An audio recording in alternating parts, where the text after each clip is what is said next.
ছেড়ে দেওয়ার মধ্যে সুখ আছে। আর মনে করেন কেউ আপনি গালি দিয়েছে, তো আপনি অনেস্ট, আপনি সৎ এবং আপনি কোনো অন্যায় করেননি, আপনি মাজলুম, তারপরে আল্লাহর সন্তুষ্টির জন্য ছেড়ে দিলে, আচ্ছা ছাক কিছু দিয়েছে বা ওকে কিছু বললাম না, ছেড়ে দেন। এই ছেড়ে দেওয়ার মধ্যে যে এত সুখ, এটা আপনি বুঝতে পারতেন না। এই সুখটা উপলব্ধি করেছেন স্বয়ং রাসূল সাল্লাল্লাহু আলাইহি ওয়াসাল্লাম। মক্কা বিজয়ের দিন ওই যে বহু মানুষ এসে কি বলেছিল, ভয়ে কাঁপছে যে রাসূল সাল্লাল্লাহু আলাইহি ওয়াসাল্লাম তাদেরকে আবার মৃত্যুদণ্ড দেন কিনা, আছে না? আল্লাহ নবী বললেন যে লা তাসরিবা আলাইকুমুল ইয়াউমা, তোমাদের উপর আজকে আমার কোনো অভিযোগ নাই, ওয়া আনতুমুত তুলাকা, তোমরা মুক্ত, যাও, ছেড়ে দিল। এটা শান্তি। ইউসুফ আলাইহিস সালামের ভাইরা কুয়াতে ফেলে দিয়েছিল না, সেখান থেকে মিশরের বাজারে, সেখান থেকে রাজপ্রাসাদে, সেখান থেকে জেলখানায়, জেলখানা থেকে রাষ্ট্র ক্ষমতায়। কি লাইফ ট্র্যাজেডি, লাইফের ট্র্যাজেডি দেখেছেন? এখন ইউসুফ আলাইহিস সালাম যখন শেষে ভাইদেরকে চিনলেন, তিনি কি ভাইদের প্রতি প্রতিশোধ নিয়েছেন? বলেছেন যাও, মাফ করে দিলাম, ছেড়ে। এটাই শান্তি। আল্লাহর জন্য ত্যাগের মহিমার মধ্যে শান্তি আছে। আল্লাহ পাক আমাদেরকে ত্যাগ করার তৌফিক দান। তাই বলে সব জায়গায় আবার ত্যাগ করা যাবে না, এটাও মাথায় রাখতে হবে। বুঝতে পারছেন না কথা বলে? মনে করেন যে আপনার পরিবারে আপনার বোনকে কেউ টিস করেছে, না বুঝতে পারি, ছেড়ে দিব? যা বাবা তুই টিস করেছিস, যা দিলাম, ছেড়ে দেখো। মনে করেন যে কারো সমাজের মধ্যে কাউকে ধর্ষণ করা হচ্ছে, না বুঝতে পারি না, আর আমরা বলবো যে যাক মানবতা দেখালাম, ছেড়ে দিলাম, ইসলাম তো মানবতা ধর্ম, যাও ছেড়ে দিলাম, বললাম হবে? সব জায়গায় ইসলাম মানবতা শেখায় নাই, কারণ কোনো জায়গায় মানবতা না শেখানোটাই ফরজ। একজন চোরের উপর আপনি কি মানবতা দেখাবেন? একজন ধর্ষকের উপর আপনি কি মানবতা দেখাবেন যে আরো ধর্ষণ কর বাবা, যা, উৎসাহ দিবেন? একজন খুনি, আপনি কি তাকে মানবতা দেখাবেন না ফাঁসি দিবেন? তো এই যে কিছু মানুষ এখন বলে ইসলাম মানে শান্তি, আর শান্তি মানে শান্তির সুবাতাস, বুঝছেন? ওরা ওই যে ইসলাম থেকে বদর, উহুদ, খন্দক, খায়বার সব কাট করে ফেলছেন। এগুলো ইসলামে নাই। ইসলামে শুধু আছে সালাম, সালাম, আফসুস সালাম, খালি সালাম দিবা আর তোমরা কি করবো, খাবার খাওয়াবা, ব্যাস। আর ইসলামের যে আরো বড় বড় বিধানগুলো আছে, এগুলো পাশ কাটিয়ে এড়িয়ে যাবে। ইসলাম তো শান্তির ধর্ম। আর বাবা শান্তি মানে কি? শান্তি মানে আল্লাহর বিধানগুলো মেনে নিয়ে আল্লাহর সামনে আত্মসমর্পণের মধ্য দিয়ে শান্তি অর্জন কর। এই হলো ইসলামের ডেফিনেশন। আল্লাহ পাক আমাদেরকে পূর্ণাঙ্গতা বোঝার তৌফিক দান করুন, আমিন। হ্যাঁ, যেটা বলছিলাম প্রিয় ভাইরা, অন্যের কষ্ট উপলব্ধি করে আমরা সারা বছর অন্যের স্বার্থকে অগ্রাধিকার দিব ইনশাআল্লাহ। যদি আমাদেরকে কেউ কষ্টও দেয়, আল্লাহর ওয়াস্তে মাফ করে দিবেন, তবে যেখানে মাফের কোনো সুযোগ নেই সেখানে মাফ করতে যায়। আল্লাহ পাক বোঝার তৌফিক দান। 4, রমাদান দিয়ে গেছে গরিবের কষ্ট উপলব্ধি করার মানসিকতা। যখন না খেয়েছিলাম তখন গরিবের কষ্ট বুঝি নাই। না খেয়ে থাকলে কেমন লাগে, পানি না পান করতে পারলে কেমন লাগে। হ্যাঁ, এটা আল্লাহ পাক কেন দিয়েছেন? যাতে করে আমরা সমাজের এই দুস্থ মানুষগুলোর কষ্ট বুঝতে পারি। আল্লাহ পাক সারা বছর আমাদেরকে গরিবের সেবা করার তৌফিক দান করুন। আর এখন গরিবের রক্ত খুব চুষে খাওয়া হয়, তাই না ভাই? গরিবের রক্ত চোষা একটা সমাজ চলতেছে, আর রক্ত চোষা একটা অর্থনীতি চলতেছে। এই অর্থনীতির জনক বাংলার মাটিতে না, এই অর্থনীতির জনক পশ্চিমের। এটা সারা বিশ্বে ফর্ম করা হয়েছে। এর মধ্য দিয়ে গরিবের রক্তকারী চুষতে থাকবে। কারা চুষবে? পুঁজিবাদীরা। কারা চুষবে? এটা আবার কি? কোনো ওয়াজে তো শুনি নাই পুঁজিবাদ আবার কি জিনিস। এটাকে ক্যাপিটালিজম বলে। পুঁজিবাদ মানে সমাজের একটা অংশের মানুষের কাছে ধন সম্পদ কক্ষীভূত হবে, বাকিরা আস্তে আস্তে গরিব হতে থাকবে দিন দিন। এটা হচ্ছে কিনা? সমাজে এই স্তরবিন্যাসটা বাড়ছে কিনা? এই তো ঢাকা শহরে গিয়ে দেখেন না, বড় বড় কিছু জায়গা, গুলশান, বনানী, বাড়িধারা, এই বসুন্ধরা, দেখবেন খালি টলেস্ট বিল্ডিং, প্রতিযোগিতা। আর একটা বড় অংশ দেখবেন খালি বস্তি আর বস্তি। এই যে দেখছেন তারতম্য, দেখছেন? এটা সারা বিশ্বে হচ্ছে সুদের কারণে। কিসের কারণে ভাই? 1 নম্বর সুদের কারণে, 2 নম্বর দুর্নীতির কারণে, 3 নম্বর হচ্ছে এই যে বোগাস একটা মনিটরি সিস্টেম চলছে এর কারণে। এটা বোঝেন খুব ভালোই যে কি দিতে হবে, খাদ্যদ্রব্য দিতে হবে, দিরহাম দেওয়া যাবে না, ফেতরা, তাই না ভাই? এটা তো খুব ভালোই বোঝেন। তো নবী সাল্লাল্লাহু আলাইহি ওয়াসাল্লাম যে গোল্ড দিনার আর সিলভার দিরহাম ইউজ করতেন, আপনি এখন কাগজের টাকা ইউজ করেন কেন? বলেন এখন কথা বলেন। এটা তো খুব ভালোই বুঝলেন যে খাদ্যদ্রব্য দিয়ে ফেতরা দিব। খাদ্য দিয়েছেন নবী, খাদ্যই দিব। চাল দিয়েছেন চাল, খেজুর, কিসমিস। তাহলে নবী তো দিনার আর দিরহাম ইউজ করেছেন, তা আপনি এখন কাগজের টাকা ইউজ করেন কেন? আমি যে 5-10 বছর আগে বলছিলাম যে এই সিস্টেমটার মতো সমস্যা আছে, তখন তো খারেজি মানলেন ফতোয়া, এখন এতটুকু বুদ্ধিমত্তা আছে না? দিনার দিরহাম এটাই ইসলামিক কারেন্সি,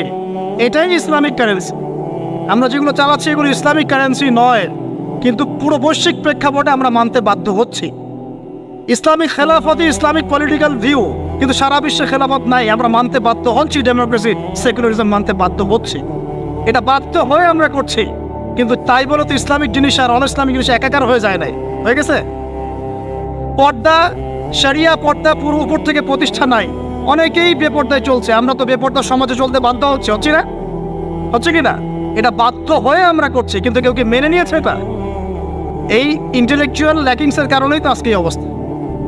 প্রিয় ভাইয়েরা, বোঝার চেষ্টা করেন গভীর থেকে, রমাদান মাস গরিবের কষ্ট উপলব্ধির মাস ছিল। আল্লাহ পাক আমাদের সবাইকে গরিবের কষ্ট বোঝার তৌফিক দান করুন। আর আল্লাহর ওয়াস্তে চেষ্টা করবেন গরিব মানুষের খাওয়ানোর, এতিমের দায়িত্ব নেয়ার। প্রত্যেকটা এলাকায় এতিমখানা গড়ে তোলেন, এতিমদেরকে ফ্রি পড়াশোনার ব্যবস্থা করেন, তাদেরকে কোরআন শেখান, তাদের পিছনে টাকা ইনভেস্ট করেন, তাদের মাথায় হাত বোলান। আল্লাহ রহম করবে ইনশাআল্লাহ, আল্লাহ তৌফিক দান করে দেবেন। এরপরে রমজান শিখিয়ে গেছে আমাদেরকে 5 নাম্বার, বেশি লম্বা করবো না, আমি আপনাদেরকে বিরক্ত করতে যাচ্ছি না, আমি 10টা পয়েন্ট বলছি। 5 নাম্বারটা দেখুন, এটা মনোযোগ দেন, এটা খুব ইম্পর্টেন্ট। রমজান দিয়ে গেছে কোরআন। রমজান কি দিয়ে গেছে ভাই? এটাই তো সবচেয়ে বড় কথা নাকি? রমজানের সবচেয়ে বড় কথা কি? এই মাসে কি হয়েছে? কোরআন নাজিল হয়েছে। তো রমজান মাস চলে গেছে, আমরা কি কোরআনটাকে এখন বন্ধ করে রেখে দিব ভাই? রমাদান মাসে কারা কারা কোরআন খতম করেছেন হাত তোলেন দেখি। সুবহানাল্লাহ, মাত্রই কয়জন? রমাদান মাসে কোরআন খতম করেছেন কারা কারা? অন্তত একবার। আল্লাহু আকবার। আল্লাহ আমাদেরকে মাফ করুন না, আমিন। আল্লাহ আমাদেরকে মাফ করুন। আমি খুবই হতাশ হলাম। রমাদান মাসে কোরআন অন্তত একটা বার তো খতম করা উচিত ছিল নাকি ভাই? আচ্ছা, রমজানের সম রাখেন কেন জানেন? রমজান মাসে কোরআন নাজিল হয়েছে, এটা রমজানের সম্মান। আল্লাহ পাক বলেন নাই শাহরুর রমাদান আল্লাযী উনজিলা ফীহিল কোরআন? আল্লাহ পাক বলেন নাই রমজান সেই মাস যেই মাসে কোরআন নাজিল হয়েছে? ইন্না আনজালনাহু ফী লাইলাতিল কদর, কদরের রাতে আমি কোরআন নাজিল করেছি। তাহলে রমাদান মাসে কোরআন পেয়েও যারা কোরআন পড়লো না, বুঝলো না, খতম করলো না, আমি তাদের জন্য আফসোস ছাড়া কিচ্ছু করতে পারছি না। আচ্ছা যাই হোক, যা করেছেন, তওবা করা যাবে তো ইনশাআল্লাহ?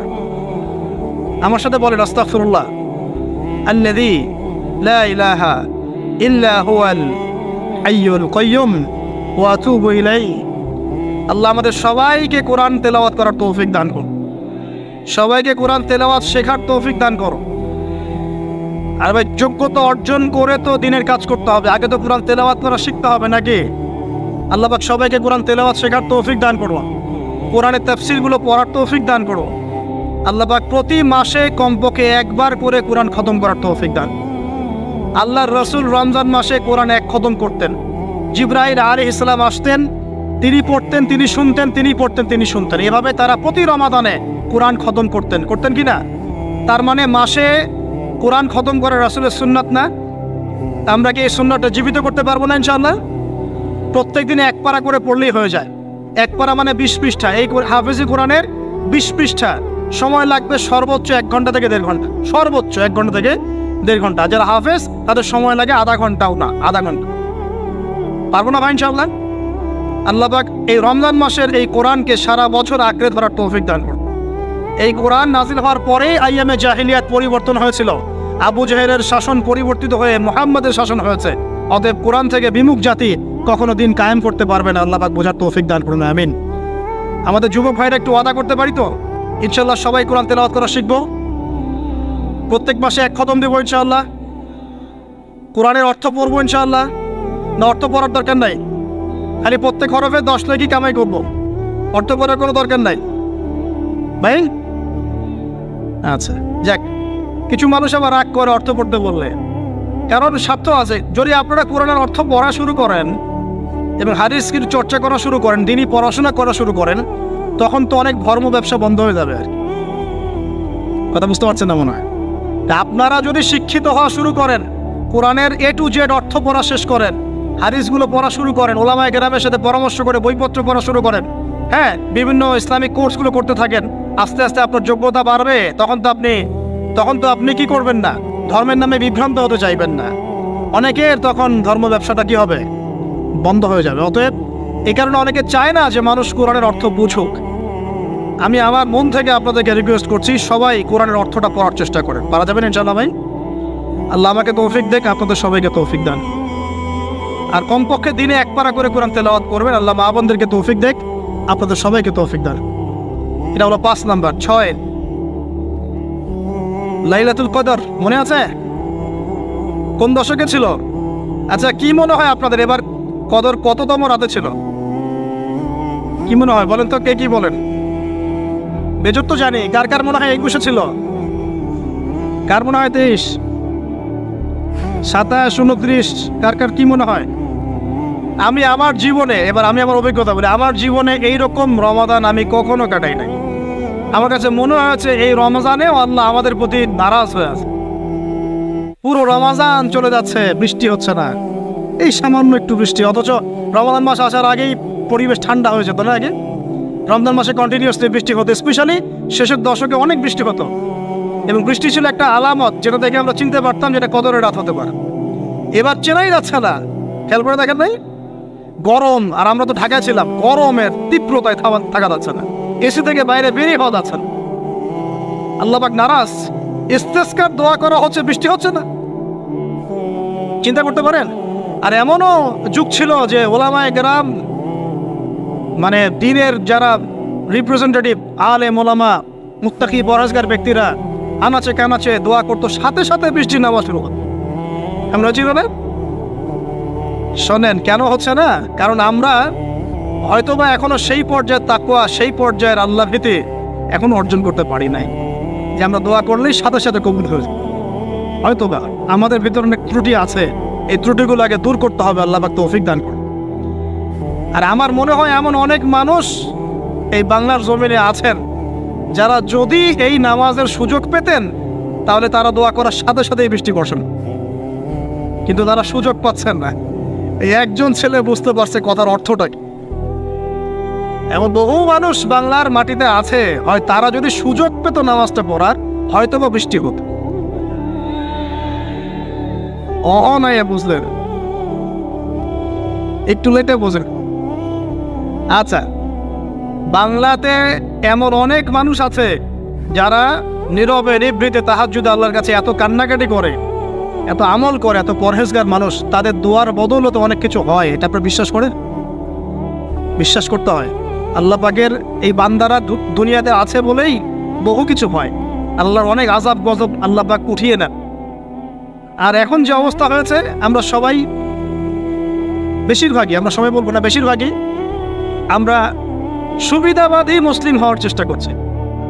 ইসলামের যে অংশগুলো পালন করলে খুব মজা লাগে, এইগুলো আমরা পালন করতে চাই।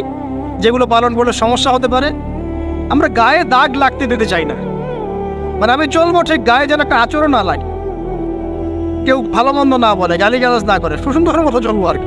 অথচ এই সুন্নত নবী সাল্লাল্লাহু আলাইহি ওয়াসাল্লামের তাকদীরেও জোটে নাই। বুঝেছে? বুঝতে হবে। আল্লাহ পাক আমাদের সবাইকে পরিপূর্ণ কোরআন সুন্নাহ ফলো করার তৌফিক দান করুন, আমিন। এই লাইলাতুল কদর নিয়ে কথা বলছিলাম, এটা পাওয়ার জন্য ইতিকাফ করেছিলাম কিনা? অনেকে করেছেন। রাত জেগেছেন কিনা? এই যে রাত্রি জাগরণ করার যে ব্যাপারটা, এটা কি রমজানের শিক্ষা? রমজানের ছেড়ে যাওয়া একটা চেতনা কেমন?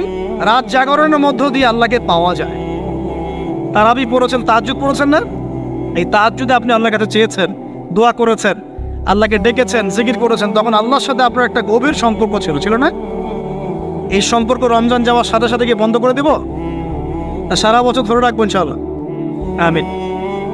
আচ্ছা, 7 নাম্বার ভাই, রমাদানে আল্লাহ রাব্বুল আলামিন আমাদের অনেককেই কিন্তু তারাবি পড়ার তৌফিক দিয়েছেন, দেন নাই? এখন তারাবি এবং নামাজের বিষয়টা কেমন ছিল? আমরা একটা ঐক্যবদ্ধভাবে কাজ করেছি না? একসাথে সবাই মিলে তারাবি পড়েছি, একসাথে আমরা সালাত পড়েছি। এই রমজানের এই যে ঐক্যের শিক্ষাটা, এই শিক্ষাটা কিন্তু রমজান চলে যাওয়ার সাথে সাথেই আমরা আবার বিভক্ত হওয়া শুরু করি। আমরা এই তারাবি, সালাত, জামাতে সালাত, সাদাকাতুল ফিতর, ঈদের জামাত, এগুলোর মধ্যে একটা শিক্ষা নিব, সেটা হলো ঐক্যের চেতনা। কিসের চেতনা ভাই?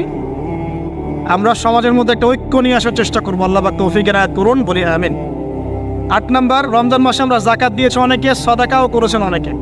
দান সদাকা বেশি বেশি করেছেন, জাকাত দিয়েছেন, সদাকাতুল ফিতর দিয়েছেন, মাশাআল্লাহ। এই কাজগুলো কেন করেছেন? যাতে সদাকার মধ্য দিয়ে আমাদের গুনাহগুলো মাফ হয়ে যায়। আল্লাহ পাক আমাদেরকে এই সদাকার ওসিলায় কালকে আমাদের মাফ করেন, আরশের ছায়া দেন এবং জান্নাত দান করেন। এই দান সদাকার সিলসিলাটা, বেশি বেশি দান সদাকার সিলসিলাটা সারা বছর চালু রাখতে হবে, আল্লাহ পাক তৌফিক এনায়েত করেন। আর এই দান করার সময় খেয়াল রাখবেন দানের টাকা কোথায় যাচ্ছে, খেয়াল রাখবেন আপনার দানের টাকা যাচ্ছে কোথায়, খেয়াল রাখতে হবে। এগুলো সমস্যা চলছে না সমাজে। দান কোথায় করবেন খেয়াল রাখবেন, কোন জায়গায় দান করলে আপনার দানটা সঠিকভাবে ইউটিলাইজ করা হবে এবং ইসলামের পথে এটা কাজে লাগানো হবে, এটা খেয়াল রাখবেন আপনার দানটা সঠিকভাবে ব্যয় হচ্ছে কিনা। এই জন্য আমি পরামর্শ দিই, আগে আপনি আপনার আত্মীয়দের হক আদায় করেন, গরিব আত্মীয় স্বজনকে বেশি বেশি দান করার চেষ্টা করেন, তাদেরকে যাকাত দেওয়ার চেষ্টা করেন। এরপর ফি সাবিলিল্লাহ, দিনের কাজগুলো যেগুলো হয়, দিনের মসজিদ, দিনের মাদ্রাসা, দিনী মেহনত, দিনী অ্যাসোসিয়েশন, দিনী কোনো প্রজেক্ট, এইগুলোতে আপনি বেশি বেশি দান খয়রাত করার চেষ্টা করেন। আল্লাহ পাক তৌফিক দান করেন। আমি 8 নম্বর 9, তারাবি, তাহাজ্জুদ নামাজ, এগুলো আমাদের ঐক্যের চেতনা শিখিয়েছে। আমরা শাওয়াল মাস আসার সাথে সাথে যেন এগুলো ভুলে না যাই। এবং ওই যে প্রথমে বলেছিলাম যে রমাদান মাসে কেবলা পরিবর্তন হয়েছে, একটা নতুন জাতির উত্থান ঘটেছে, মানে ইহুদি খ্রিস্টান জাতির সাথে আমরা বিচ্ছেদ ঘোষণা করেছি। এখন সারা বছর আমরা যেন তাদের কৃষ্টি কালচার এগুলো ফলো করা শুরু না করি। কেবলা পরিবর্তনটা মানে কি? মানে ওদের সাথে আমরা চলবো না, আমরা নতুন কেবলা নিয়ে এসেছি, নতুন জাতি আমাদের। এখন আমরা কি আমাদের জীবনের বিভিন্ন ক্ষেত্রে আমরা কি ওদের আদর্শ, ওদের নীতি, ওদের রীতি এগুলো ফলো করতে পারি? পারি না। যদি কেউ করি তাহলে কেবলা পরিবর্তন অর্থ আমরা বুঝতে পারি নাই। এটা আমাদের খুব ভালো করে আয়ত্ত করতে হবে। আর সর্বশেষ যে কথাটা বলতে চাই সেটা হলো, রমাদান মাসে ওই যে বদরের যুদ্ধ হয়েছিল, মনে আছে? ওই যে প্রথমে বলেছিলাম, তো বদরের যুদ্ধটা ছিল জালেমের বিরুদ্ধে মাজলুমের অবস্থা। আবু জেহেলরা জালেম ছিল না, নবী সাল্লাল্লাহু আলাইহি ওয়াসাল্লাম তারা মাজলুম ছিলেন না। এই যে মাজলুমের লড়াই জালেমের বিরুদ্ধে, এটা সারা বছর কন্টিনিউ থাকতে হবে। এটা কেমন? আমাদের সবার নফসই এখন জালেম, জালেম কি না? নফস তো চায় উড়ে বেড়াতে, আল্লাহর বিধান মানতে চায় না, নামাজ পড়তে চায় না, দান সদকা করতে চায় না, যাকাত দিতে চায় না, সব দুনিয়াবি বিষয়ে ব্যস্ত থাকতে চায়। নফসকে আগে কন্ট্রোল করেন, নফসের জুলুমগুলো আগে দমন করেন। পরিবারে বহু জালেম আছে না? পরিবারের মধ্যে জুলুম বন্ধ করেন। তারপরে আস্তে আস্তে অর্থনীতি ব্যবসায় আসেন, এখানে জুলুম আছে না? এই জুলুম বন্ধ করার চেষ্টা করেন। তারপরে সমাজের মধ্যে অনেক জুলুম হয় না? এই জুলুমগুলো বন্ধ করার চেষ্টা করেন। বদরের চেতনা মানে হচ্ছে সর্বস্তরের জুলুমের বিরুদ্ধে মাজলুমের একটা অবস্থান। এই চেতনা রমজান শিখিয়েছে। তো প্রিয় ভাইরা, এই রমাদান চলে গেছে ঠিকই, আমাদের কাছে দিয়ে গেছে প্রথমত শাওয়ালের 6 রোজা, রাখবো তো ইনশাআল্লাহ। দিয়ে গেছে আমাদেরকে তাকওয়া অবলম্বনের মাধ্যমে আল্লাহ ভীতি অর্জন করবো তো ইনশাআল্লাহ। রমাদান দিয়ে গেছে আমাদের সবাইকে যে আমরা গরিবের কষ্ট উপলব্ধি করার চেষ্টা করব। আল্লাহ পাক তৌফিক এনায়েত করুন, আমিন। 4 নম্বর, রমজান দিয়ে গেছে আল্লাহর জন্য ত্যাগের একটা মহিমা। আমরা আল্লাহ পাকের জন্য জীবনের সর্বস্তরে ত্যাগ স্বীকার করার মানসিকতা লালন করবো ইনশাআল্লাহ। তো এই যে ঘুমটা আপনি ঘুমাচ্ছেন, ইনশাআল্লাহ আপনার ঘুমটা কি হচ্ছে? ইবাদত হচ্ছে না? আলহামদুলিল্লাহ। আলেম যারা, তাদের ঘুমও ইবাদত। যারা এই যে মুসলিম, মুমিন, মুত্তাকি, আলেম, তাদের ঘুমগুলো কি ইবাদত। এখন ঘুমান শেষ, ঘুমের মধ্যে যদি দুঃস্বপ্ন দেখেন তাহলে আপনি বাম দিকে 3 বার থুতু ফেলবেন, ফেলে আউযু বিল্লাহি মিনাশ শাইতানির রাজিম পড়বেন, পরে পাশ পরিবর্তন করে আবার ঘুমাবেন। এটা হয় না ঘুমের মধ্যে অনেক সময়? অনেকের বোবা ধরে, শ্বাস নিতে পারে না। এগুলো এই জন্যই হয় কারণ তারা ঘুমানোর আগের জিকির আজগারগুলো করে না। নিয়মিত করলে এগুলো সমস্যা ইনশাল্লাহ হবে না। আপনি নিজের ভালো নিজেই বোঝেন, হুজুরের কাছে দৌড়ানোর দরকার নেই এত বেশি। নিজের বাচ্চাকে এত দৌড়ানো, এই কবিরাজ, ওই কবিরাজ, ওইখানে তাবিজ, এত তো দরকার নাই। তো নিজের আমল নিজে করেন, দেখবেন আপনি আল্লাহ পাকের পক্ষ থেকে নিরাপত্তার মধ্যে আসবেন ইনশাআল্লাহ। আল্লাহ তৌফিক দান করেন, আমিন। এরপরে ঘুম থেকে উঠলেন, চেষ্টা করবো আমরা ঘুম থেকে ওঠার কয়টার সময়? 5টায় যদি ফজরের নামাজ হয় বা 4:30টায় যদি ফজরের নামাজ হয়, মিনিমাম 4টায় উঠতে হবে। কয়টায়? 4টায়। এই জন্য যদি অ্যালার্ম দেন ঘড়িতে, অ্যালার্ম দিবেন প্রত্যেক 1.5 ঘন্টা পর পর। মনে করেন যে আপনি 1.5 ঘন্টা ঘুমাতে যাচ্ছেন, তাহলে 1.5 ঘন্টা পরে অ্যালার্ম সেট করবেন, অথবা 3 ঘন্টা পর, অথবা 4.5 ঘন্টা, অথবা 6 ঘন্টা। মানে 1.5 ঘন্টার গণিতক দিয়ে আপনি অ্যালার্ম সেট করবেন, দেখবেন উঠতে পারবেন খুবই ইজিলি। এই এতে 1.5 ঘন্টায় আপনার ঘুমের সার্কেলটা পূর্ণ হয়। একটা ঘুমের সার্কেল পূর্ণ হতে আমাদের মাথায় তো রেস্টের দরকার আছে, এটা পূর্ণ হতে 1.5 ঘন্টার মতো সময় লেগে যায়। তো এটা একটা ট্রিক বললাম আপনাদেরকে, আপনি করতে পারেন, উপকৃত হবেন ইনশাআল্লাহ। তো ফজরের নামাজের মিনিমাম আধা ঘন্টা আগে আমাদেরকে ওঠার অভ্যাস করতে হবে। এই যে ঘুমটা ভাঙার সাথে সাথে কি করব? ভাঙার সাথে সাথে আল্লাহ শুকরিয়া, আলহামদুলিল্লাহ ইল্লাযী আহইয়ানা বা'দা মা আমাতানা ওয়া ইলাইহিন নুশুর। ব্যাস, এই যে ইবাদত হয়ে গেল। এবার আপনি আরেকটা দোয়া পড়বেন, এটা শিখে নেন। আপনি পড়বেন লা ইলাহা ইল্লাল্লাহ ওয়াহদাহু লা শারীকা লাহু লাহুল মুলকু ওয়া লাহুল হামদ ওয়া হুয়া আলা কুল্লি শাইইন কাদির সুবহানাল্লাহ আলহামদুলিল্লাহ ওয়া লা ইলাহা ইল্লাল্লাহ আল্লাহু আকবার লা হাওলা ওয়া লা কুওয়াতা ইল্লা বিল্লাহ আল্লাহুম্মা ইগফিরলি।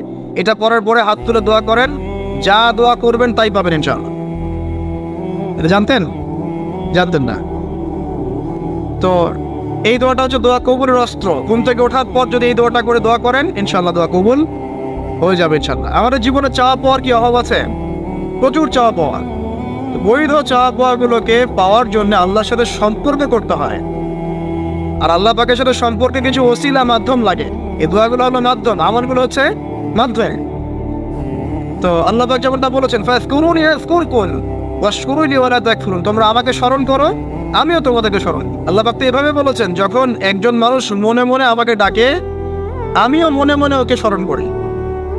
মনে করেন আপনি মনে মনে আল্লাহকে বলছেন, আল্লাহ আমি অসুস্থ, আমাকে শেফা দাও, বা আমার রিজিকের টেনশন আছে, আমার রিজিকের টেনশন দূর করে দাও, আল্লাহ আমাকে হেফাজত করো, আল্লাহ আমাকে দিনের জ্ঞান দাও, তোমার আনুগত্য করার তৌফিক দাও। এই যে মনে মনে আপনি আল্লাহকে ডাকছেন, নিঃসন্দেহে ওই মুহূর্তে আল্লাহ পাক আপনাকে স্মরণ করছে।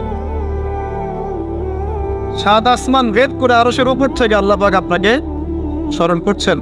আল্লাহ পাক বলছে, যখন একজন মানুষ জনসমক্ষে আল্লাহকে স্মরণ করে, যেমন আমরা এখন করছি, জনসমক্ষে সবার সামনে আল্লাহর কথা আলোচনা করছি, আল্লাহ পাক বলছেন আমিও তখন এর চেয়ে অনেক উত্তম জনসমাবেশে ওই বান্দাদের কথা স্মরণ করি। এই মুহূর্তে আল্লাহ পাক আমাদের কথা স্মরণ করছেন। আমাদের কোনো ফিলিংস আছে? আল্লাহ আমাদের কথা স্মরণ করছেন। ওই যে যুবক ছেলে বসে বসে ফোন টিপছে, কোনো ফিলিংস আছে?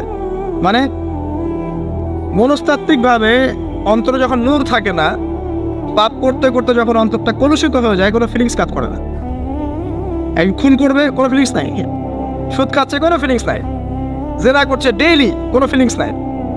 দেখবেন ঘুষ নিচ্ছে, দুর্নীতি করছে, মানুষের সম্পদ আত্মসাৎ করছে, যারা বলবেন ফিলিংসও নাই আমি একটা পাপ করছি। কখন এরকম হয় জানেন? যখন এক কথায় যখন মানুষ পাপ করতে করতে করতে করতে, এই যে কলব বলে একটা কথা আছে, এই কলবের উপরে কালো কুৎসিত একটা মরিচা পড়ে যায়, তখন আর ফিলিংস কাজ করে না। তো ফিলিংস কাজ করানোর বুদ্ধি কি? দুইটা বুদ্ধি আছে। এক, বেশি বেশি কোরআন তেলাওয়াত করা, তাহলে অন্তরের মরিচা দূর হয়ে যাবে ইনশাআল্লাহ। আর দুই হচ্ছে বেশি বেশি মৃত্যুর কথা স্মরণ করা, তাহলে মনের মধ্যে যে কালিমাগুলো আছে আস্তে আস্তে দূর হবে ইনশাআল্লাহ। মৃত্যুর কথা কে স্মরণ করে? এখন মানুষ চলাফেরা করে এমন ভাবে যে কোনোদিন মরবেই না। কে স্মরণ করে? যে টেবিলের তল দিয়ে ঘুষ নিচ্ছে ও স্মরণ করে মৌতের কথা। যে মেয়েটা বোরখা পরে যে ডেটিং করে বেড়াচ্ছে, জেনা করে বেড়াচ্ছে, ও কি মৃত্যুর কথা স্মরণ করে? যে ছেলেটা এখনকার যুব সমাজের বেশিরভাগই মাদকের সাথে সম্পৃক্ত, গার্লফ্রেন্ড বয়ফ্রেন্ড অ্যাফেয়ার্সে আছে, হ্যাঁ, টিকটক প্রজন্ম, আড্ডাবাজি করে সময় কাটায়, গুন্ডামি করে, মাস্তানি করে, এর মৌতের কোনো ফিকির আছে? একজনকে বড় দায়িত্ব দেওয়া হয়েছে, সবার সম্পদ লুটপাট করে খাচ্ছে, এর মৌতের ফিকির আছে নাকি? এর মধ্যে ফেরাউনি চেতনা এসেছে, আনা রব্বুকুমুল আ'লা, আমি মহান রব, আমি তোমাদের মহান রব। ওদের মধ্যে ওই চেতনা কাজ করছে যে সূরা মুমিনুনে যেটা বলা আছে যে আমরা এখানেই জন্ম নেই, এখানেই মারা যায়, আমরা পুনরুত্থিত হব না। ইন হিয়া ইল্লা হায়াতুনা দুনিয়া নামুতু ওয়া নাহইয়া ওয়া মা নাহনু বিমাবউসিন। আমরা এই দুনিয়াতেই বাঁচি, দুনিয়াতেই মরি, আমাদের কোনো পুনরুত্থানের কিছু নাই। এদের চেতনায় মরেন। কে ফিকির করে মত? অথচ আপনি দেখছেন যে প্রতিনিয়তই কোনো কারণ ছাড়াই মানুষ নাই, কোনো কারণ লাগে না। এখন তো কারণ ব্যাখ্যা করতে আমরা পছন্দ করি, এই কারণে ওইটা হয়েছে, ওই কারণে এটা হয়েছে। এটাকে বলে কার্যকারণ তত্ত্ব। দর্শনের ভাষায় কি বলে? কার্যকারণ তত্ত্ব। এটা আপনারা ফিলোসফি পড়লে বুঝবেন। আর প্রত্যেকটা কাজের পিছনে একটা কারণ থাকে, আমরা কারণটা সার্চ করি বেশি। এখন কারণ ছাড়াই মানুষ ডেড। এই যে যাচ্ছে, উপরে একটা সুন্দর করে বড় একটা পাথর ঝুলছে, সব পাস হয়ে যাচ্ছে ওখান থেকে। মানে রাস্তায় কাজ চলছে, উপরে আবার এটা ঝুলছেও, আর মানুষ আবার অন্য দিয়ে যাতায়াত করছে। তো যারা রাখছে ওদের ইন্টেলেকচুয়াল অবস্থা চিন্তা করেন, আর যারা আমরা তল দিয়ে যাচ্ছি তারও অবস্থা চিন্তা করেন। বুদ্ধিভিত্তিকভাবে আমরা কোন জায়গায় চিন্তা করেন? মানে মানুষ বিজি রোড দিয়ে যাচ্ছে, ওখানেই কাজ হচ্ছে, আবার যেখানে কাজ হচ্ছে দেখছি সেখানে আমরাও আবার তল দিয়ে যাচ্ছি। সবাই পাস হয়ে গেল, যাদের তাকদিরে লেখা ছিল মওত একদম মুহূর্তের মধ্যে শেষ। কি কারণ ব্যাখ্যা করবেন? কোনো সায়েন্স দিয়ে ব্যাখ্যা করতে পারবেন? পারবেন না। ওই ময়মনসিংহে ওই যে মহিলারা যাচ্ছে, ট্রাক মেরে দিয়ে চলে গেল, মহিলার পেট থেকে বাচ্চা ফেটে পেট ফেটে বাচ্চা বের হয়ে গেল, বাচ্চা জীবিত, মা ডেড। সায়েন্স দিয়ে ব্যাখ্যা করতে পারবেন? এটাই তাকদির। একেই বলে তাকদির, যেটাকে সায়েন্স দিয়ে ব্যাখ্যা করা যায় না, বিজ্ঞান দিয়ে ব্যাখ্যা করা যায় না। এরকম ঘটনা কত ঘটছে অহরহ। দুজন বসে আছে, হাজব্যান্ড ওয়াইফ, হাজব্যান্ডের যাওয়ার কথা, হাজব্যান্ড ওয়াইফের গাড়িতে বসছে, আর ওয়াইফ হাজব্যান্ডের গাড়ি ড্রাইভ করছে। আর এই হাজব্যান্ডের দুশ্মন যে ছিল, সে টার্গেট করেছিল যে ওই লোকটাকে গুলি করে মারবে রাস্তায়। যেহেতু ওয়াইফ হাজব্যান্ডের গাড়ি ড্রাইভ করছে, রাস্তায় ওয়াইফ ডেড, হাজব্যান্ড জীবিত। তাকদির। তো তাকদিরকে কি আপনি এই ভাগ্যটা কি আপনি সায়েন্স দিয়ে ব্যাখ্যা করতে পারবেন? সম্ভব? অহরহ এরকম মৌতের ঘটনা ঘটছে। তারপরেও দেখবেন যুবকদের এই বিলাসিতা, এই মানে আড্ডাবাজি, মেয়েদের পিছনে ঘোরা, এই যে মাদক সেবন করা, টিকটক করা, বুদ্ধি প্রতিবন্ধী প্রজন্মের মতো, এগুলো থামছে না। কোনো শিক্ষাই তারা নিতে যাচ্ছে না। বয়স হয়ে গেছে, অনেক বয়স, দেখবেন ওই যে চায়ের দোকানে বসে ক্যারাম খেলছে। বুড়া মানুষ, তার হায়াতের কতদিন বাকি আছে আল্লাহ ভালো জানেন। দেখবেন দিব্যি কোনো টেনশনই নাই, ক্যারাম বোর্ড খেলছে, ওখানে লুডো খেলছে। দেখেন আর যে আপনাদের গ্রামাঞ্চলে যে চায়ের স্টলগুলো আছে, দেখবেন ওই যে টিভি ছেড়ে রেখে দিবে, ঘন্টার পর ঘন্টা টিভি চলছে, মানুষ চা খাবে এক কাপ আর টিভি দেখবে 5 ঘন্টা। ওর যে হায়াতের কোনো মূল্যই তার কাছে নাই, যে আল্লাহ পাক তাকে একটা সময় দিয়ে পাঠিয়েছেন, কোনো ফিলিংসই নাই। অথচ মানুষ প্রতিদিন, দিনে রাতে, প্রত্যেক দিন মানুষ অহরহ মারা যাচ্ছে। যাদের ভিতরে মৌতের চিন্তা আছে তারা কিন্তু পাপ কম করলেও ফিরে আসে আল্লাহর দিকে, কারণ তাদের প্রতি মৌতের ফিকির আছে। আর যাদের মৃত্যুর কোনো চিন্তা নাই, তারা এই রাজনীতি বলেন, অর্থনীতি বলেন, সমাজনীতি বলেন, আর এই পরিবার আর ধর্ম বলেন, সমস্ত ক্ষেত্রে পাপ করে বেড়াবে, কোনো ফিকির নেই। আল্লাহ পাক আমাদেরকে মৌতের ফিকির করার তৌফিক দান করুন, এবং পরকালের জীবনটাকে আসল জেনে দুনিয়ার কাজগুলো করার তৌফিক আল্লাহ পাক দান। আসেন, তো এবার আপনি শুকরিয়া আদায় করছেন, আলহামদুলিল্লাহ ইল্লাযী আহইয়ানা বা'দা মা আমাতানা ওয়া ইলাইহিন নুশুর। আধা ঘন্টা আগে ঘুম থেকে উঠেছেন, এখন কি করবেন? বাথরুমে যাচ্ছেন। এই বাথরুম করাটাকে দুনিয়াবি কাজ না, এই কাজটা ইবাদত হবে যদি আমি ঢোকার সময় বাম পা দিয়ে ঢুকি আর বলি, কি বলি? আল্লাহুম্মা ইন্নী আউযু বিকা মিনাল খুবসি ওয়াল খাবাইস।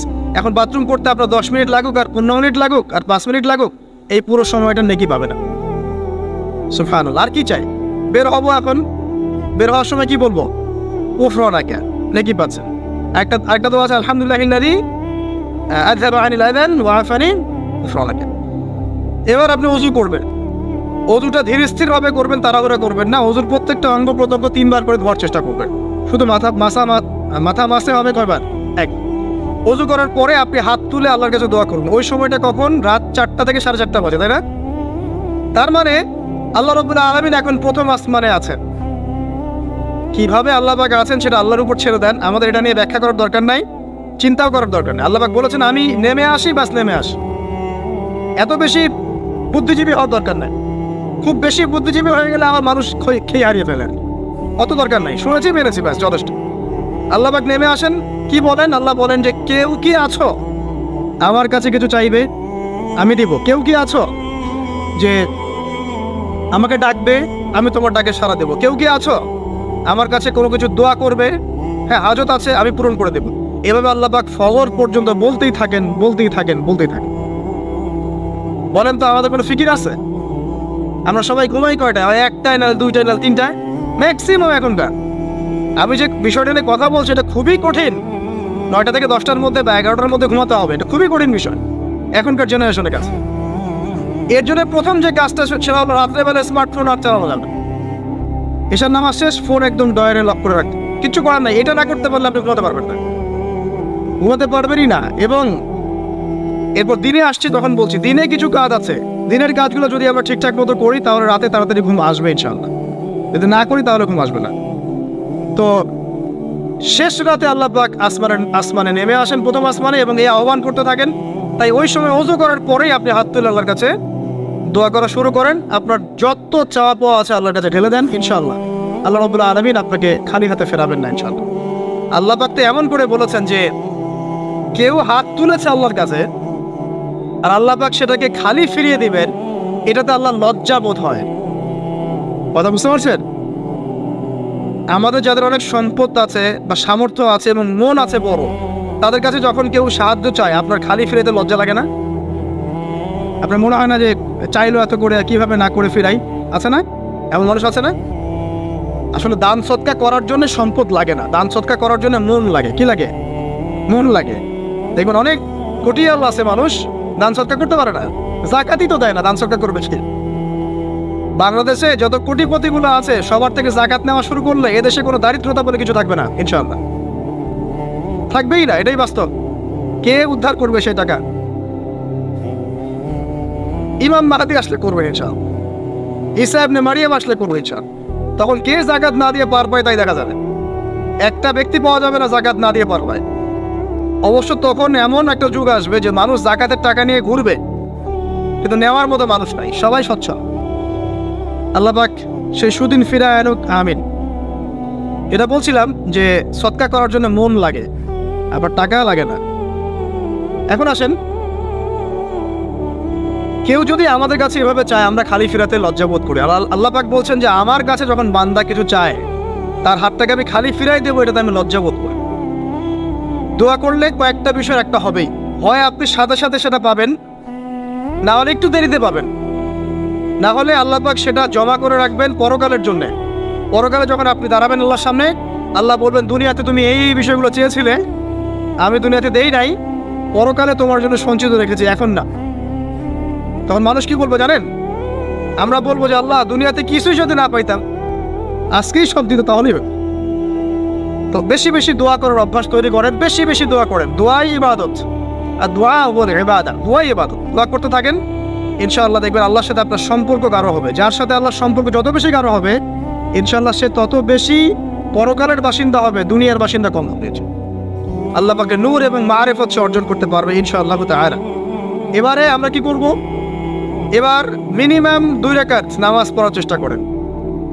রাতের সালাত 2 রাকাত করে আপনি 2, 4, 6, 8, 10, 12, 20 করতেই থাকতে পারেন, কোনো সমস্যা নাই। কিন্তু মিনিমাম 2 রাকাত নামাজ তাহাজ্জুদ আপনি পড়ার চেষ্টা করেন। পড়া যাবে না? আর নামাজটাকে তাড়াহুড়া করবেন না, কাইন্ডলি আল্লাহর ওয়াস্তে তাড়াহুড়া করুন। রিল্যাক্সে কেরাত করেন, রুকুতে সময় দেন, সেজদায় সময় দেন, 2 সেজদার মাঝখানে সময় দেন, শেষ বৈঠকে দোয়াগুলো করেন, তারপর ধীরে স্থিরভাবে সালাম ফিরান, হাত তুলে দোয়া করেন, সময় দেন। কারণ আমি কি বলছি, সূরা জারিয়াতে 56 নম্বর আয়াতে আল্লাহ পাক বলেছেন দুনিয়াতে পাঠিয়েছি শুধু আল্লাহর ইবাদত করার জন্য। তো যে কারণে এসেছি এটাতে এত তাড়া কিসের? অনেক মসজিদে নামাজ পড়লে মনে হয় ইমাম সাহেবকে বলি যে আপনার কি পেশাব পায়খানার চাপ নিয়ে নামাজ পড়ান? এমন অনেক মসজিদে নামাজ পড়েছি, মনে হয় ইমাম সাহেবকে ডেকে একটু কানে কানে বলি যে ভাই আপনার কি পেশাব পায়খানার চাপ আছে? আর 4 রাকাত নামাজ 3 মিনিটে শেষ, 4 রাকাত নামাজ 4 মিনিটে শেষ, এত তাড়াহুড়ার কি আছে? হ্যাঁ, জামাতে নামাজ সংক্ষিপ্ত করতো, তাই বলে কি এত সংক্ষিপ্ত নাকি রুকু করার টাইম পাওয়া যায় না, সেজদা করার টাইম পাওয়া যায় না? নামাজে ধীর স্থিরতা এবং খুশুটা খুব ইম্পর্টেন্ট। নামাজে কোথায় হাত বাঁধলেন এটা নিয়ে তর্ক না করে নামাজের একাগ্রতা, মনোযোগ কতটুকু আসছে এটা নিয়ে তর্ক করেন। ভিতরের রূহটাই আসল, আধ্যাত্মিকতাটাই আসল। হ্যাঁ, একজন ভাই হাত বেঁধেছে মনে করেন এখানে, কেউ বেঁধেছে এখানে, এটা নিয়ে ঝগড়া করেন। দেখেন নামাজে কতটুকু ফোকাস, মনোযোগ কতটুকু থাকছে, কতটুকু নামাজে আপনি দোয়া করতে শিখছেন, সেজদায় আল্লাহকে পাইতে শিখছেন। নামাজ পড়ে কি ফিল হচ্ছে যে আমি আল্লাহর সাথে কথা বলছি, আল্লাহ আমার কথা শুনছেন? আমরা তো মেকানিক্যাল নামাজ অভ্যস্ত এখন, মানে দুনিয়ার কাজের চাপ এত বেশি, জাস্ট মসজিদে যাবো, ঢুকবো, বেরো, চলে আসবো। হাজিরা দিতে আসছি মনে হয়, সিগনেচার করবো চলে যাব। আপনি এমন এত তারা কিসের ভাই? ওমা খালাকতুল জিন্না ওয়াল ইনসা ইল্লা লিয়াবুদুন, শুধু ইবাদত করার জন্যই সৃষ্টি করেছে তোমাদেরকে। তো মসজিদে তো তাড়াহুড়া কেন? রিল্যাক্স থাকেন, মসজিদে রিল্যাক্সে নামাজ পড়েন, সময় নেন। ফজরের নামাজ পড়ার আগে আপনি বাসার থেকে 2 রাকাত সুন্নত পড়ে আসতে পারেন, এটা আরেকটা ভালো আমল। কারণ নবী সাল্লাল্লাহু আলাইহি ওয়াসাল্লাম সুন্নত নামাজগুলো কি করতেন? বাসায় পড়তেন। এতে বাসার মধ্যে বরকত হবে, শয়তান দূর হয়ে যাবে। এই যে তাহাজ্জুদ আপনি 2, 4, 8, 10 যত পারেন পড়েন, মিনিমাম 2 রাকাত পড়েন, স্থিরভাবে পড়েন। নামাজ শেষ করে আবার আল্লাহর কাছে দোয়া করেন, দেখবেন যে ইনশাআল্লাহ আপনার দোয়া কবুল হবে। আর দোয়া যে কবুল হয় এটা আপনি নিজেই বুঝতে পারবেন, নিজেই বুঝবেন, কারো কাছে যাওয়া লাগবে না। এবার ফজরের সালাতের সময় হয়ে গেল, আজান হচ্ছে, আজানের জবাব দিব, দিয়ে বাস হেঁটে হেঁটে মসজিদ, প্রত্যেক পদক্ষেপ হেঁটে যাব আর দোয়া করব। কি দোয়া করব? যে আল্লাহ আমাকে নূর দান করো। কি দান করো? আল্লাহুম্মা ইজআল ফি কলবি নূরা ওয়া ফি লিসানি নূরা ওয়া ফি সাম'i নূরা ওয়া ফি বাসরি নূরা ওয়া আন ইয়ামিনি নূরান ওয়া আন শিমালি নূরান ওয়া মিন ফাওকি নূরা ওয়া মিন তাহতি নূরা আল্লাহুম্মা ইজআল ফি নাফসি নূরা। মানে এর অর্থ হচ্ছে আল্লাহ আপনি আমার ডানে বামে সামনে পিছনে শরীরে আত্মায় দেহে সবখানে আল্লাহ আপনার নূর দান করুন। নূর কেন? কারণ দুনিয়ার মধ্যে অনেক অন্ধকার, অন্ধকার না? সব জাহিলিয়াতের অন্ধকার। এখানে পথ চলতে হলে নূর লাগবে, আলো লাগবে। এটা কে দিবে? আল্লাহ দিবে। কবর বড় অন্ধকার, ওখানে থাকতে হলে ভালোভাবে কি লাগবে? আলো লাগবে। হাসরের মাঠ অন্ধকার, ওখানে ভালোভাবে থাকতে হলে কি লাগবে? আলো লাগবে। এই জন্যে নামাজে যাওয়ার সময় অন্ধকার সময় এই দোয়াগুলো করতে হয়। আর তার আগে একটা কথা বলতে ভুলে গেছি, বাসা থেকে যে বের হচ্ছেন তখন কি পড়বেন? কি পড়বেন? বিসমিল্লাহি তাওয়াক্কালতু আলাল্লাহ ওয়ালা হাওলা ওয়ালা কুওয়াতা ইল্লা বিল্লাহ। এটা পড়ে বের হলে শয়তান দূরে চলে যাবে, ফেরেশতা আপনার কাছে চলে আসবে। এবার নামাজে আসলাম, জামাতের সাথে নামাজ পড়বেন, ফজরের নামাজ, এবং ফজরের সালাতের কেরাতটা লম্বা করার চেষ্টা করুন। এটা সুন্নাত, ফজরের সালাতের কেরাত লম্বা করার সুন্নাত। এবং নামাজ শেষ হওয়ার সাথে সাথেই উঠেও চলে যাবেন না। নামাজ শেষ, এবার আপনি ওখানে বসে থাকবেন, বসে বসে জিকির আজকারগুলো করবেন। কি কি জিকির করবেন আমি কয়েকটা আপনাদেরকে শিখিয়ে দিচ্ছি, বাকিগুলো আপনারা কিতাব থেকে শিখে নেবেন। সালাম ফেরানো শেষ, প্রথমে একবার আল্লাহু আকবার, তারপর 3 বার আস্তাগফিরুল্লাহ আস্তাগফিরুল্লাহ আস্তাগফিরুল্লাহ। এরপরে পড়বেন আল্লাহুম্মা আনতাস সালাম ওয়া মিনকাস সালাম তাবারাকতা ইয়া যাল জালালি ওয়াল ইকরাম পড়বেন। তারপর আল্লাহুম্মা আইন্নি আলা যিকরিক ওয়া শুকরিকা ওয়া হুসনি ইবাদাতিক। এরপরে পড়তে পারেন আয়াতুল কুরসি, যেটা একটু আগে বলেছি, তাসবিহাত সুবহানাল্লাহ আলহামদুলিল্লাহ আল্লাহু আকবার 33 33 33 পরে কালিমা শাহাদা, অথবা 10 10 10 পড়ার দলিল আছে। এরপরে পড়বেন সুবহানাল্লাহি ওয়া বিহামদিহি আদাদা খালকিহি ওয়া রিদা নাফসিহি ওয়া জিনাতা আরশিহি ওয়া মিদাদা কালিমাতিহি 3 বার, এটা 3 বার।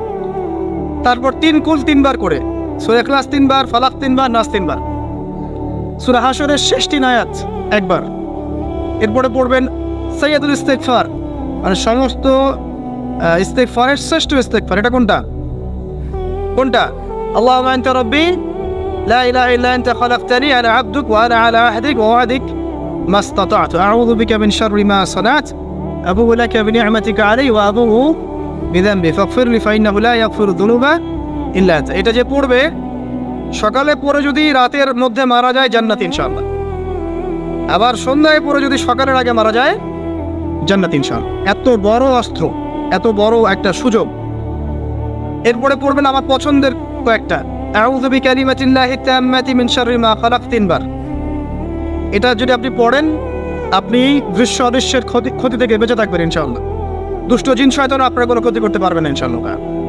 আরেকটা খুবই শক্তিশালী দোয়া আছে, সেটা হলো বিসমিল্লাহিল্লাযী লা ইয়াদুররু মা ইসমিহি শাইউন ফিল আরদ ওয়ালা ফিস সামা ওয়া হুয়াস সামিউল আলিম 3 বার করে। এইটা যে পড়বে, এই যে জিন বলেন, ভূত বলেন, যে পেতনি বলেন, যেগুলো আমরা ভয় পাই, ঠিক আছে, চোখ লাগা বলেন, বদনজর বলেন, যা যা আছে, হিংসুকের হিংসা, কোনো কিছুই আপনার কোনো ক্ষতি করবে না। এবং ইনশাআল্লাহ আপনি হঠাৎ মৃত্যুবরণ থেকে বেঁচে থাকবেন ইনশাআল্লাহ। হঠাৎ মৃত্যুবরণ, এটা কিন্তু সবার জন্য নিয়ামত না, এটা সবার জন্য নিয়ামত না। তারপরে আসেন, এরপর পড়বেন 10 বার লা ইলাহা ইল্লাল্লাহু ওয়াহদাহু লা শারীকা লাহু লাহুল মুলকু ওয়া লাহুল হামদ ওয়া হুয়া আলা কুল্লি শাইইন কাদির। এটা 10 বার পড়লেও হবে।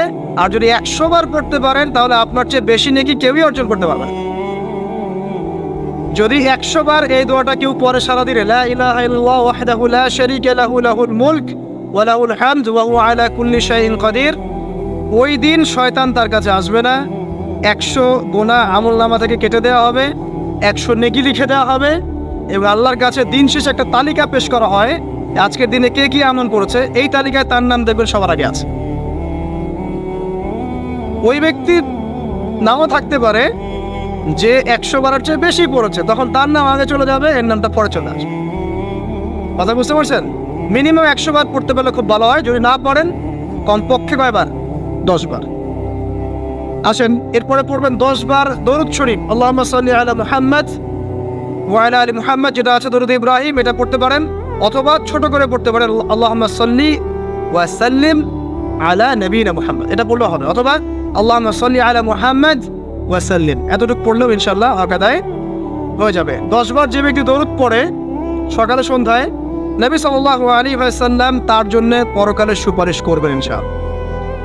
যদি আমরা নবীজির সুপারিশ পেতে চাই, দরুদের কোনো বিকল্প নাই, বেশি বেশি দরুদ পড়তে থাকেন, তার সুন্নাহ অনুসরণ করেন, বেশি বেশি দরুদ পড়তে থাকেন, মিনিমাম সকালে 10 বার, সন্ধ্যায় 10 বার, ইনশাআল্লাহ আল্লাহ নবী সুপারিশ করবেন ইনশাআল্লাহ তাআলা। আরেকটা আছে রাদিতু বিল্লাহি রাব্বান ওয়া বিল ইসলামি দীনান ওয়া বি মুহাম্মাদিন সাল্লাল্লাহু আলাইহি ওয়াসাল্লাম নবিয়্যা, এর একটা বড় ফজিলত আছে। কি ফজিলত? যে ব্যক্তি এই দোয়াটা সকাল সন্ধ্যা 3 বার করে পড়ে, কিয়ামতের মাঠে আল্লাহ পাকের উপর হক হয়ে যাবে, ওয়াজিব হয়ে যাবে, আল্লাহ ওই ব্যক্তিকে সন্তুষ্ট করে দেবেন ইনশাআল্লাহ। সন্তুষ্ট করে দিবেন মানে কি? ইনশাআল্লাহ সে জান্নাতে যাবে। আরেকটা আছে, এটা বলে শেষ করি, হাসবি আল্লাহু লা ইলাহা ইল্লা হু আলাইহি তাওয়াক্কালতু ওয়া হুয়া রাব্বুল আরশিল আযীম, এটা পড়তে হবে 7 বার। কয়বার? 7 বার। তাহলে কি হবে? আপনার দুনিয়া আখিরাতের যে চাওয়া পাওয়াগুলো আছে, এর জন্য আল্লাহ পাকি আপনার জন্য যথেষ্ট হয়ে যাবে ইনশাআল্লাহ, কাউকে লাগবে না। এইগুলা ফরজ নামাজ মানে ফজরের নামাজ জামাতে পড়ার পরে বসে বসে এইগুলো করতে থাকবেন। যদি দোয়া আগে করা হয়, নামাজে মোনাজাত যেটা হচ্ছে আমাদের সমাজে, এটা যদি আগে করে ফেলা হয়, তাহলে দোয়ার পরে বসে থাকবেন, বসে বসে এগুলো করতে থাকবেন। যদি পারেন ইশরাকের নামাজটা পড়ে মসজিদ থেকে বের হতে পারেন। ইশরাকের নামাজ মানে ফজরের সূর্য উঠে যাওয়ার পরে 2 রাকাত নফল পড়ে যে ব্যক্তি যাবে বাসায়, মানে প্রথমে ফজরের নামাজ জামাতে পড়েছে, জিকির আজকার করেছে, ইশরাকের সময় হয়েছে, নামাজ পড়ে বের হলো, এই ব্যক্তির আমলনামায় একটা কবুল হজের নেকি দেওয়া হবে, একটা কবুল উমরার নেকি দেওয়া হবে। এগুলো খুবই সহজে আমল করা যায়। এরপরে আপনি বাসায় ফিরে গিয়ে বা মসজিদেই কোরআন তেলাওয়াত করবেন। আমরা কোরআন তেলাওয়াত করব। কোরআন তেলাওয়াত করবেন 1 পারা, 1 পারা পারেন না অর্ধেক পারা, অর্ধেক পারা পারেন না 5 পৃষ্ঠা, 5 পৃষ্ঠা পারেন না কমপক্ষে 1 পৃষ্ঠা পারবেন না, 1 পৃষ্ঠা করে হলেও প্রতিদিন কোরআন তেলাওয়াত করতে হবে। পারবেন না ইনশাআল্লাহ? প্রত্যেক হরফে 10 নেকি পাবেন। কোরআন আপনার পক্ষে সুপারিশ করবে ইনশাআল্লাহ, এবং এই কোরআন আপনাকে ছায়া দিবে, সূরা বাকারা আলে ইমরানের মতো ছায়া দিবে কিয়ামতের মাঠে। এবং এটা নবী সাল্লাল্লাহু আলাইহি ওয়াসাল্লাম যেটা বলেছেন, কোরআন হুজ্জাতুল লাকা ওয়া আলাইক, এটা তোমার পক্ষে সাক্ষী দিবে অথবা বিপক্ষে সাক্ষী দিবে। তো কোরআন তেলাওয়াত করবেন। এরপরে আমরা কি করি? আমরা হয়তো যে যার মতো চলে যাই, কেউ স্কুলে চলে যান, নাস্তা করেন। আচ্ছা, নাস্তার আগে একটা কথা বলি, সকালে নাস্তা করবেন এমনভাবে যে, এখনকার ডক্টররাও বলেন এই কথাটা, সকালবেলা একটু বেশি খেতে হয়, সকালবেলা একটু বেশি হেভি ফুড নিতে হয়, দুপুরে তার চেয়ে একটু কম, রাতে আরও কম। আর আমাদের তো উল্টা, কিন্তু সকালে অল্প একটু, দুপুরে একদম বিশাল, রাতের বেলা আরও বিশাল, নাকি? তো নিয়মটা হচ্ছে এই যে সকালে খেতে হয় বেশি, সারাদিন আপনাকে কাজ করতে হবে, সকালে আপনাকে বেশি হাইজেনিক ভালো ফুড খেতে হবে, দুপুরে তার চেয়ে একটু কম, আর রাতে তার চাইতে কম। এভাবে খেতে পারলে প্রফিটিক খাওয়া হবে ইনশাআল্লাহ। আর খাবার আমাদের সুন্নাহ মতো খাওয়ার দরকার নেই, নবী সাল্লাল্লাহু আলাইহি ওয়াসাল্লামের সুন্নাহ মতো খায়েন। আমাদের সুন্নাহটা কেমন? আমরা 7 পেট খাই। কয় পেট? 7 পেট। যদি পেটের মধ্যে কিছু জায়গা ফাঁকা থাকে, সেটাও কিছু মিষ্টি দিয়ে ঢুকায় 7 পেটে ভর্তি করতে হবে। এটা চ্যালেঞ্জ, পেটটা ভর্তি করতে হবে। আর নবী সাল্লাল্লাহু আলাইহি ওয়াসাল্লাম খেতেন এভাবে যে পেটটাকে 3 ভাগ করতেন, 1 ভাগ খাবার খেতেন, 1 ভাগ তিনি পানীয় পান করতেন, আর 1 ভাগটা ফাঁকা রাখতেন। আপনি এভাবে খাওয়া শুরু করেন, দেখবেন আপনি ফিজিক্যালি ফিট ফিল করছেন, এবং আপনি ক্লান্ত হচ্ছেন কম, অলসতা কম আসছে কাজে, আপনি এনথুজিয়াজম পাবেন ইনশাআল্লাহ তাআলা। তো খাবারের ব্যাপারটা সতর্ক থাকে। আর এই যুগে খাবারের মধ্যে প্রচুর ভেজাল আছে। চেষ্টা করতে হবে ম্যানুফ্যাকচার্ড খাবারগুলো বাদ দিয়ে হোমমেড যে ফুডগুলো আছে, হোমমেড ফুড মানে বাসায় যেগুলো আমরা তৈরি করি, ফ্রেশ হাইজেনিক ফুডগুলো খাওয়ার চেষ্টা করতে হবে। স্পেশালি বাচ্চাদের ব্যাপারে সতর্ক থাকতে হবে। বাচ্চা থেকে তরুণদেরকে এমন কোনো খাবার খাওয়া যাবে না যে খাবারটা খেলে আপনি অসুস্থ হয়ে যান, আপনার স্ট্যামিনা কমে যায়, আপনি ফিজিক্যালি দুর্বল হয়ে পড়েন। এটা খুব খেয়াল রাখবেন। খাবার এই যে আপনারা যে গ্রাম অঞ্চলে থাকেন, আপনারা সৌভাগ্যবান একদিক থেকে যে আপনারা ফ্রেশ খাবার উৎপন্ন করে খেতে পারেন। শেষ জামানায় খাবারের মধ্যে খুব ভেজাল আসবে, এটা বিভিন্ন হাদিস দিয়ে মেলানো যায়, আমি ওদিকে যাচ্ছি না। কিন্তু কনক্লুশন বললাম, শেষ জামানায় খাবারে প্রচুর ভেজাল আসবে। তো এই ভেজালগুলো থেকে দূরে থাকতে হলে আমাদেরকে হাইজেনিক ফুডের দিকে ফোকাস করতে হবে এবং প্রোডাক্ট খাবার উৎপন্ন করে খেতে পারলে খুব বেশি ভালো হয়, না পারলে রুট লেভেল থেকে খাবার নিয়ে আসতে হবে। আর অ্যাটলিস্ট ম্যানুফ্যাকচার যে খাবারগুলো বাজারে ঘোরাফেরা করে এগুলো অ্যাভয়েড করতে হবে। আল্লাহ পাক বোঝার তৌফিক দান করুন। আমি আর লম্বা করছি না, শেষ করে দিচ্ছি ইনশাআল্লাহ। লেখাপড়া এবং ওয়ার্কের বিষয়গুলো বলছিলাম যে আমরা যারা লেখাপড়া করবো, প্রফিটিক লাইফস্টাইল করতে হলে এবং প্রোডাক্টিভ মুসলিম হতে হলে লেখাপড়াটা করতে হবে আল্লাহ সন্তুষ্টির জন্যে। চাকরি বাকরি, ব্যবসা বাণিজ্য যাই করে, কৃষিকাজ, সব কিছুর উদ্দেশ্য হবে কি আল্লাহ সন্তুষ্টি অর্জন করে এবং ওই ক্ষেত্রে সৎ থাকা, কাউকে না ঠকানো, মাপে কম না দেওয়া, দুর্নীতি না করা, ঘুষ না নেওয়া। তাহলে আপনার জীবনের প্রত্যেকটা কাজই কি হবে ইবাদত হিসেবে গণ্য হবে ইনশাআল্লাহ তাআলা। শেষ করার আগে আমরা জোহরের ওয়াক্তে চলে আসছি। আপনি আপনার জব সেকশনে কাজ করছেন, নামাজের ওয়াক্ত হলো, নামাজ পড়ে নেবেন। আচ্ছা, নামাজের আগে আপনি 4 রাকাত সুন্নত পড়বেন, শেষে 2 রাকাত। চেষ্টা করবেন দিনে 12 রাকাত সুন্নত পড়ার জন্য। ফজরের আগে 2, জোহরের আগে 4, পরে 2, 6 আর 2 8, মাগরিবের পরে 2, এশার পরে 2। এই যে মোট 12 রাকাত সুন্নাত যে ব্যক্তি নিয়মিত পড়বে, জান্নাতে আল্লাহ পাক তার জন্য একটা ঘর নির্মাণ করবেন ইনশাআল্লাহ তাআলা। প্রতিদিন একটা ঘর, প্রতিদিন একটা করে ঘর আপনি পেতে পারেন মাত্র 12 রাকাত নফল বা সুন্নাত আদায় করার মধ্য দিয়ে। জোহরের ওয়াক্ত চলে আসলো, আমরা যেখানে থাকি, স্কুলে বা কলেজ, ইউনিভার্সিটিতে বা চাকরির ক্ষেত্রে, নামাজটা পড়ে নেব ইনশাআল্লাহ। এরপর আবার কাজে যান, কাজ করেন, লাঞ্চ করেন, খাওয়া দাওয়া করেন। আবার খাওয়ার সুন্নাহ বলে যান না, 7 পেট না, 1 পেট খাওয়ার, 1 পেট পানি, 1 পেট ফাঁকা এবং হাইজেনিক ফুড, ম্যানুফ্যাকচার্ড না। তারপরে যান, রেস্ট করেন, কাইলুলা যেটাকে বলে, 1 থেকে 1.5 ঘন্টা রেস্ট করেন, ঘুমান। তারপরে আপনি বিকাল সময়টা আবার আসরের নামাজ পড়েন, আপনার কর্মক্ষেত্রে কাজগুলো সারেন। সন্ধ্যায় আপনি আবার বাসায় ফিরে আসবেন। এই সন্ধ্যায় বাসায় ফিরে আসবেন, ফিরে আসার পরে মাগরিবের সালাত পড়লেন জামাতে। পড়ার পরে বিকেল টাইমটা, মাগরিবের আগে বিকেল টাইমটা আপনি ঘুরতে যান, পরিবারকে সময় দেন, বাচ্চাদেরকে সময় দেন, একটু দিনী ভাইদের সাথে বসেন। ওই সময় যদি কোনো হালাকা অ্যারেঞ্জ করা যায়, মসজিদ ভিত্তিক তালিমে বসেন, 2টা হাদিস পড়েন, কোরআন একটু দার্স নেন, বা অনলাইনে কোনো লেকচার শুনেন বা বই পড়েন, কিছু একটা করেন। আর পরিবারকে সময় দেন। পরিবারকে সময় দেওয়ার পর মাগরিবের ওয়াক্ত হয়ে যাওয়ার পরে, মাগরিবের নামাজ শেষ, ফজরের পর আপনি যে আমলগুলো করেছেন মাগরিবের পর সেই আমলগুলো আবার করতে হবে, সেম কাজ। এভাবে করতে করতে দেখবেন 1 ঘন্টা চলে গেল। বাসায় গিয়ে আপনি পরিবারকে সময় দেন, আপনার অফিসের কাজ, হোমওয়ার্ক, স্কুলের কাজ, ইউনিভার্সিটির কাজ, এগুলো শেষ করেন। শেষ করার পরে আপনি রাতের খাবার খেয়ে নেন, খেয়ে নিয়ে আবার চলে আসেন মসজিদে, এশার নামাজ পড়েন, পড়ে বাসায় গিয়ে জাস্ট ঘুমেন, আর দেখা দেখি নাই। তখন আপনি আবার দেখবেন ফজর ওই 4টা 3টা উঠতে পারবেন, তাহাজ্জুদ করতে পারবেন, ফজর পড়তে পারবেন, আবার আপনার দিনটা লম্বা হবে ইনশাআল্লাহ। এভাবে 1 দিন 2 দিন না, সপ্তাহে 7 দিন, মাসে 30 দিন, বছরে 365 দিন যখন এই প্রজন্ম কাটাতে পারবে, আমরা কাটাতে পারবো, তখন আমাদের মুখে মানাবে দ্বীন ইসলাম প্রতিষ্ঠার কথা।